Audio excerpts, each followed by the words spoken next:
ಬೆಳಂಬೆಳಗ್ಗೆ bar close ಮಾಡಿಸಿದ S Suresh Kumar. ಹೌದು, S Suresh Kumar Rajajinagar ವಿಧಾನಸಭಾ ಕ್ಷೇತ್ರದ ಬಿಜೆಪಿ ಶಾಸಕರಾಗಿದ್ದು, ಬೆಳಗ್ಗೆ 7 ಗಂಟೆಗೆ ತೆರೆದಿದ್ದಂತಹ ಬಾರ್ ವೀಕ್ಷಿಸಿದ ಶಾಸಕ ಬೆಳಗ್ಗೆ ದಿನಕ್ಕೊಂದು ವಾರ್ಡ್ ನಡಿಗೆ ಕಾರ್ಯಕ್ರಮವನ್ನ ಮಾಡ್ತಿದ್ದಾಗ ಬಾರ್ ಓಪನ್ ಆಗಿರುವುದನ್ನ ಕಂಡ ಶಾಸಕರು ತಕ್ಷಣವೇ ಬಾರ್ ಒಳಗೆ ಹೋಗಿ ಎಷ್ಟು ಬೆಳಿಗ್ಗೆ ಓಪನ್ ಮಾಡಿದ್ದೇಗೆ, ಬಾರ್ ಪರವಾನಗಿ ಪರಿಶೀಲಿಸಿ ಎಷ್ಟು ಬೆಳಿಗ್ಗೆ ಅಂಗಡಿ ತೆರೆಯಲು ಕಾರಣ ಕೇಳಿದ್ರು.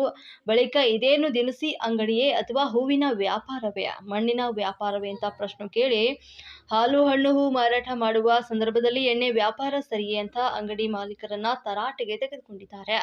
ಬಳಿಕ ಅಂಗಡಿಯನ್ನ ಮುಚ್ಚಿಸಿ ಇದಕ್ಕೆಲ್ಲ ನಿಗದಿತ ಸಮಯವಿದೆ ಅಂತ ಸೂಚಿಸಿ ಬಾರ್ ಕ್ಲೋಸ್ ಅನ್ನ ಮಾಡಿಸಿದ್ರು. ರಾಜಾಜಿನಗರ ಕ್ಷೇತ್ರದ ವ್ಯಾಪ್ತಿಯ ಪ್ರಕಾಶ್ ನಗರದಲ್ಲಿದ್ದ ತೆರೆದಂತ ಪ್ರವೀಣ್ ಬಾರ್ ಅನ್ನ ಕ್ಲೋಸ್ ಮಾಡಿಸಿದ್ದಾರೆ.